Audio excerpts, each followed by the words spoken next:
넓은 지구촌의 한 지역, 장소를 중심으로 우리가 주목할 이야기 전해드립니다. 수상한 GPS 구정은 국제전문기자와 함께하겠습니다. 어서 오세요. 안녕하세요. 네, 오늘 인도네시아로 가볼 텐데 지금 뭐 동남아시아 여러 곳, 태국 비롯해서 인도네시아도 대규모 홍수가 발생했습니다. 예, 지금 인도네시아, 그다음에 말씀해주신 태국, 그다음에 말레이시아, 스리랑카 이쪽에 다 홍수 물난리 굉장히 심한데, 그러니까요.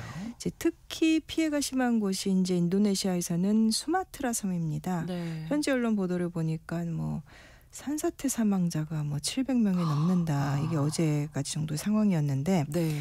이 수마트라 섬에서도 특히 이 인도네시아의 서쪽 끝에 해당되는 수마트라 섬의 북쪽에 네. 아체 주가 아체. 있고, 그다음에 북스마트라 주, 네. 이곳들의 피해가 심각한데, 이 아체는 아마 많이 들어보셨을 거예요. 옛날에 그 분리주의 독립전쟁 그걸로 유명했던 곳인데, 네. 그래서 오늘은 아체 이야기를 조금 해보려고 해요. 네. 네, 말씀드린 대로 수마트라섬 북쪽 끝에 있고, 이 주도이자 최대 도시가 이제 반다아체라는 곳입니다. 네. 여기 원래 한 10개 정도 토착 민족이 산다고 하는데, 주민 한 70% 정도가 아체인이라는 민족입니다.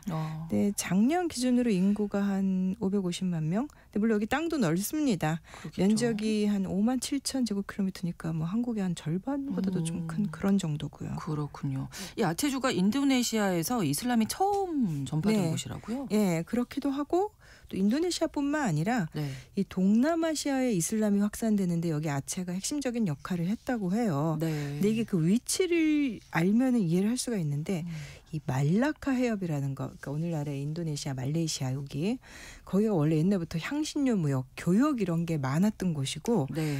근데 여기가 또 그래서 이 아체가 위치한 지역을 보면은 이제 서쪽에는 인도양이 있고, 네. 이제 북동쪽에 말라카 해협이 있고, 그다음에 동쪽으로 더 나아가면 뭐 말레이시아, 태국, 뭐 북쪽에 또 가면 뭐 인도도 있고, 그러니까 여기가 아랍 무역상들이 수백 년 전부터 오랫동안 이렇게 활동해 왔던 이런 무역 중심지예요. 네, 네. 그러다 보니까 무역로를 통해서 이제 이슬람이 이 지역에 처음 전파됐는데, 여기 그래서 한 15세기 정도에 이제 뭐 아체 다루살람 왕국이라고 하는데 보통 아체 술탄국 이렇게 불러요. 술탄, 그 이슬람 지배자. 네. 아체 술탄국이 있었는데, 이게 보니까 한 17세기에는 거의 이 일대에서 이 아체 술탄국이 제일 부유하고 강력한 왕국이었다고 하더라고요. 그렇군요. 그러다가 후에는 이제 네덜란드 식민지가. 네, 오늘날에 우리가 알고 있는 이제 인도네시아가 네덜란드 땅이 됐는데, 네. 여기가 그렇게 무역로고 또 그 향신료 무역 뭐 수익성이 높다 보니까 처음에 포르투갈로 시작해서 뭐 네덜란드, 영국 등 여러 유럽 열강들이 여기를 이제 침입을 한 거죠. 다들 지켜보고 있는 거죠. 예. 네. 그랬다가 이제 네덜란드가 요 일대를 장악을 했는데, 사실 이 인도네시아 보통 자바섬, 뭐 수마트라섬, 보르네오섬 그러지만 네. 주로 인도네시아의 전통적인 왕국들이 있던 데가 자바섬이긴 한데, 수마트라에는 이 아체 술탄국이 있었던 거예요. 근데 이 아체 이쪽 지역이 사실은 네덜란드의 식민지가 되는 과정에서도 가장 격렬하게 저항을 했었대요. 그래서 전쟁도 오래 했었고, 이게 한 1870년대부터 전쟁에서 한 30년 가까이 해가지고, 그렇군요. 이제 아체 술탄국이 완전히 사라진 게 1903년입니다. 그러니까 뭐 17세기에 전성기긴 했지만 그 네. 뒤에도 오랫동안 지속이 됐었고, 네. 그리고 또 뭐 이제 2차 대전 때는 이 인도네시아를, 네덜란드 땅이었던 인도네시아를 또 일본이 와서 뭐 점령도 하게 됐었고, 여기 아체도 그런 같은 역사를 겪었고, 네. 그리고 2차 대전 끝난 다음에 이제 인도네시아가 독립을 했는데, 그리고 나서 몇 년 뒤인 1949년에 아체도 여기 인도네시아에 편입이 돼서 그때부터 이제 아체 자치주로 이제 인도네시아 영토가 됐던 거죠, 그때는. 네. 그 편입된 이후에도 이제 분리독립 운동 계속 일어났었는데, 네, 그 자기네들은 이유는? 자바에 있었던 이 왕국들이라든가 이런 데랑 다른 역사를 갖고 있다라는 거예요. 네, 네. 근데 특히 이게 문제가 됐던 게 1970년대, 이때는 이제 인도네시아의 그 수하르토 독재 정권이라고 불리는 네. 이 군부 독재 정권, 친미 독재 정권이었고, 근데 이 중앙 정부가 아체 자원을 빼내가면서 사실 아체 주민들한테는 별로 이렇게 가는 게 없는 그런 문제가 있었죠. 네. 그리고 또 그러면서 핍박은 하고, 그래서 70년대부터 뭐 자유 아체 운동 이런 조직들이 만들어져서 네. 이렇게 분리 운동을 벌이니까 중앙정부가 엄청 강도 높게 탄압하고 그때 인도네시아 군사 정권이 굉장히 좀 문제가 많았어요. 네. 뭐 동티모르라든가 여러 곳에 탄압을 되게 많이 했는데 그때 뭐 불법 구금이라든가 살해 이런 인권 침해 아체에서도 굉장히 많았었고 네. 그래서 강경 진압을 해서 좀 억누르는가 했으면 그다음에 다시 또 불만이 쌓여서 폭발하고 그래서 이제 그 1990년대 말에는 또 이제 아체 지역에 대규모 봉기가 일어났는데 이때는 이제 인도네시아 우리 90년대 후반이면은 금융위기도 겪고 그렇죠. 수하르테 독재 정권 이제 쫓겨나던 그 무렵이에요. 그때는 뭐 이제 아체 지역에 대대적인 봉기가 다시 한번 일어나서 네. 당시 아체 인구가 400만 명이었는데 50만 명 정도가 이제 봉기에 참여했다고 하더라고요. 그래서 이제 중앙정부가 뭐 등대 밀려서 자치권을 조금씩 확대는 해줬는데 아무튼 이 교전이 산발적으로 이제 한 2000년대 초반까지도 교전이 계속됐었습니다. 그렇군요. 이번에는 이렇게 홍수 피해가 큰데 2004년에 쓰나미 피해를 또 예, 크게 그때 뭐 2004년 인도양 쓰나미, 스리랑카, 아체 이런데 피해가 너무너무 컸었죠. 그해 연말에 맞아요. 그런 일이 네. 터져서 아체에서만 이제 그때 사망자가 뭐 20몇만 명 그러는데 사실 아체가 피해가 제일 컸어요. 아, 그래서 아체에서만 사망자가 17만 명 이상으로 추정이 돼요. 그리고 뭐 이재민이 뭐 50만 명이 넘는다. 너무너무 피해가 컸죠. 네. 사실은 그렇게 되면서 그때 이 분쟁이 뭐 어쩌다 보니 이제 끝났습니다. 결국은 쓰나미 때문에 끝났던 거예요. 이제 어떻게 그 아체 지역에서 재건할 방법이 없으니까 중앙정부랑 결국은 협상을 해서 네. 그때 핀란드가 중재를 해가지고 헬싱키 협정이라 그래서 이제 반군 무장 해제하고 정부군도 아체에서 철수하고 그리고 나서 2006년에 이제 아체 자치법이라는 게 만들어져서 지금은 아주 폭넓은 수준의 이제 자치를 하고 있죠. 네. 그런데 뉴스에서 이제 아체주에서 공개 태형이 네. 있었다. 태형이 여전히 좀 네. 낯선데. 그게 뭐 왜 일부 그런 뭐 거예요? 싱가포르 이런 데도 있고 네네. 일부만 그런데 이게 참 그래서 저도 옛날에는 이렇게 이 독립을 하겠다라고 하면서 중앙정부의 핍박에 맞서는 아체인데 왠지 내심 마음으로 응원하게 되고 네. 그렇잖아요. 근데 참 이게 그 다음에 아체가 그래서 자치를 많이 하게는 됐는데 네. 그 이슬람 정치 세력들이 주장하는 그 샤리아라고 부르는 이슬람법 있잖아요. 네. 전 근대적인 지금 대표적인 게 이제 잘못된 그게 이제 아프가니스탄의 탈레반 같은 건데 이런 샤리아를 반영한 통치를 해요. 아체 자치정부가. 아, 그렇군요. 그래서 거기서 이게 인도네시아 말로 카눈이라 그러더라고요. 이제 일종의 지방법입니다. 네. 근데 이 카눈이라는 게 형사 범죄에서 샤리아를 반영한 거를 이제 그 자기네들 법으로 아체 지방법으로 만든 거예요. 인도네시아 전체는 세속주의 국가죠. 네. 그 나라의 법이 있는데 여기는 자치를 한다는 이유로 따로 만들어서 뭐 예를 들면 종교 조직들이 이제 그 행정 체계에 들어가 있고 그다음에 샤리아의 법을 적용하는 또 경찰이 있고 그래서 일종의 뭐 풍속 경찰 그런 식으로 그래서 주민들의 일상생활 같은 거 복장 단속하고 그다음에 성소수자들 억압하고 네. 이제 2014년에 제정된 이 지방법령 카눈이라고 부르는 그런 게 네. 하나가 있는데 예를 들면 술 안 네. 되고 도박 안 되고 불륜이 안 되는 것도 그런데 혼전 친밀 행위가 안 됩니다.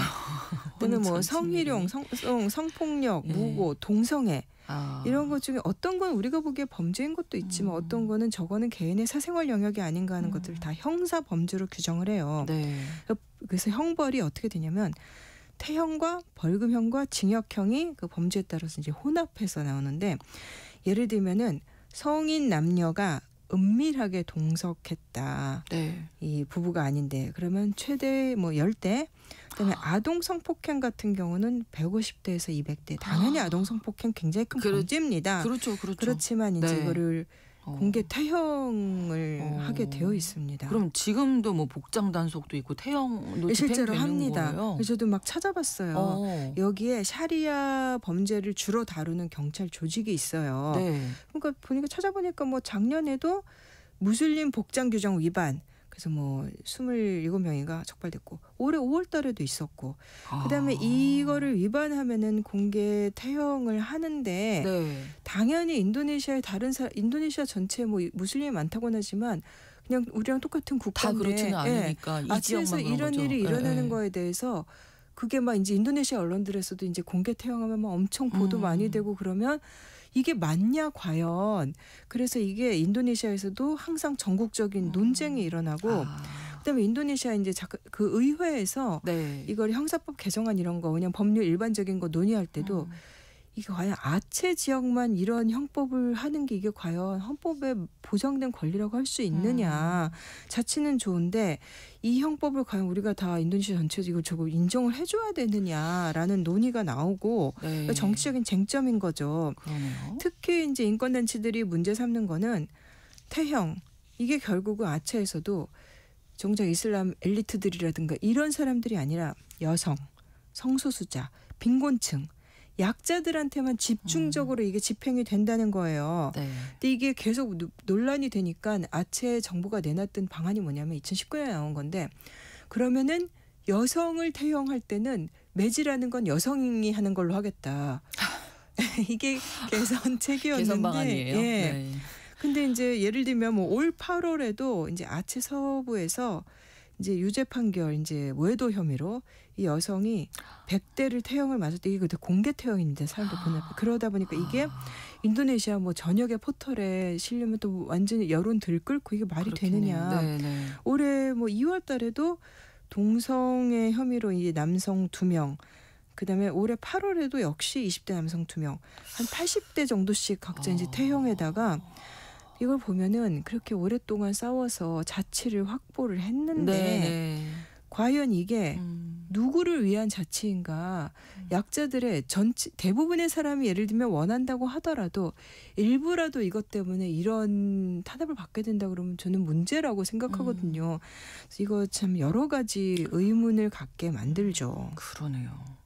아체주 자원도 많다고요. 예전에 많은 걸로 유명했었죠. 근데 그게 다 좀 예전 얘기예요. 아, 그렇군요. 한때는 여기가 인도네시아에서 굉장히 중요한 천연가스 생산지였어요. 네. 여기 이미 70년대부터 개발됐던 그 아룬이라는 가스전이 있었는데 이제 바다에 있는 네. 이제 여기가 한때는 인도네시아 전체 LNG 수출에서 뭐 상당 부분을 차지하고 했었는데 근데 왜 우리 이 식민지를 겪었던 나라들이나 뭐 아프리카나 중남미 이런 데서 보면은 서방의 다국적 기업이 들어가서 자원 빼내가고 그렇죠. 그 원주민들이 항의하고 그러면 또 서방 기업 편드는 중앙정부 특히 독재 정권이라든가 이런 데서 오히려 자기네 주민들 탄압하고 네. 이런 일이 인도네시아에서도 계속 있었군요. 벌어졌었고 그게 네. 사실은 아체의 분리주의를 부추긴 면이 이제 많았었던 거죠. 네. 그래서 이제 2001년에도 이 아체 주민들이 그 미국의 엑손모빌 네네. 상들에서 소송 내고 했었어요. 근데 그게 참 이게 왜 어떻게 하면 중앙정부가 왜 저렇게 하나 싶기도 한데 당시에 정부가 그 엑손모빌 시설을 보호해 준다며 군대까지 투입해서 보호를 했는데 그럴 때 보면은 다국적 기업들은 뒤로 쏙 빠져요.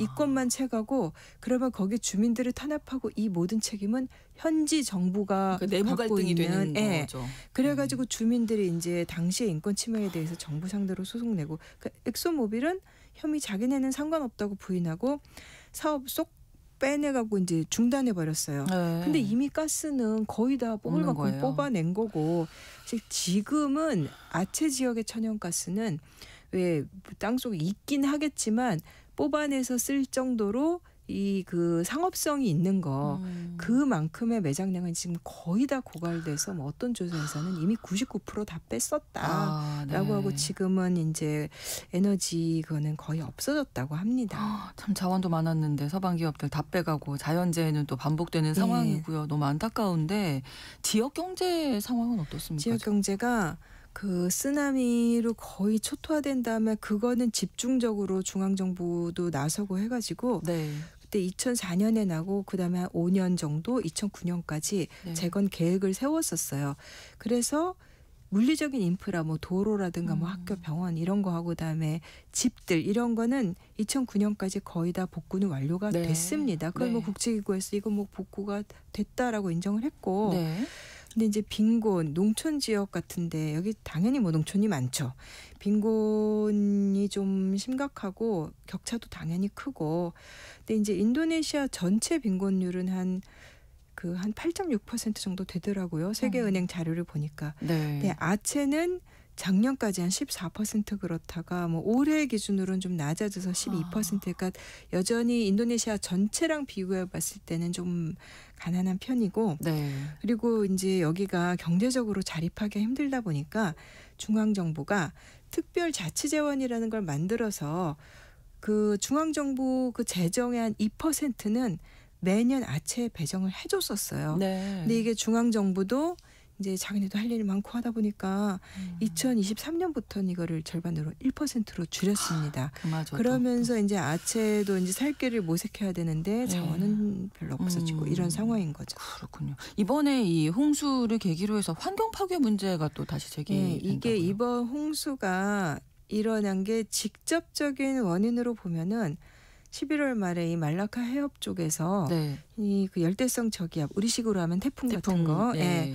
그게 발생을 했는데 네. 이 인도네시아 기상 당국에서도 이 말라카 대양도 아니고 말라카 해협에서 생긴 열대성 저기압 때문에 뭐 이렇게 수마트라 본선까지 이렇게 큰 타격이 입는 거는 굉장히 이례적이래요.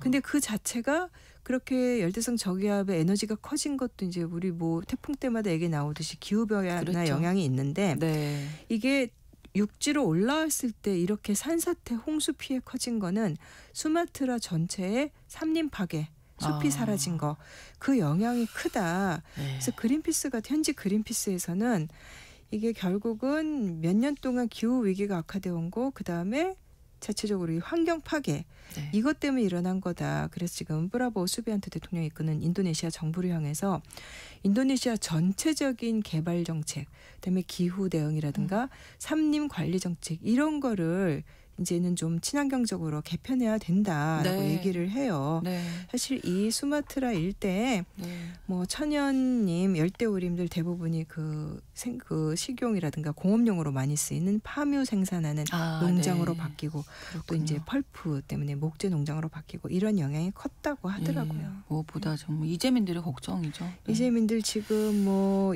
구호 물품 없어서 이제 뭐 네. 이제 배급 문제로 지금 굉장히 정부도 좀 애를 쓰고 있다고는 하는데 네. 이 아체 지역 참 역사가 복잡한데 그러네요. 네. 이 빨리 이제 피해를 극복하고 어떻게 해서든 일상으로 돌아갈 수 있기를 바라봐야겠죠. 그렇습니다. 오늘 수상한 GPS 인도네시아 아체주에 대해서 알아봤습니다. 구정은 국제 전문 기자와 함께했습니다. 고맙습니다. 감사합니다. KBS 라디오 신성원의 오늘 세계는 마치겠습니다. 다음 주 월요일 오전 11시 5분 다시 뵙겠습니다. 고맙습니다.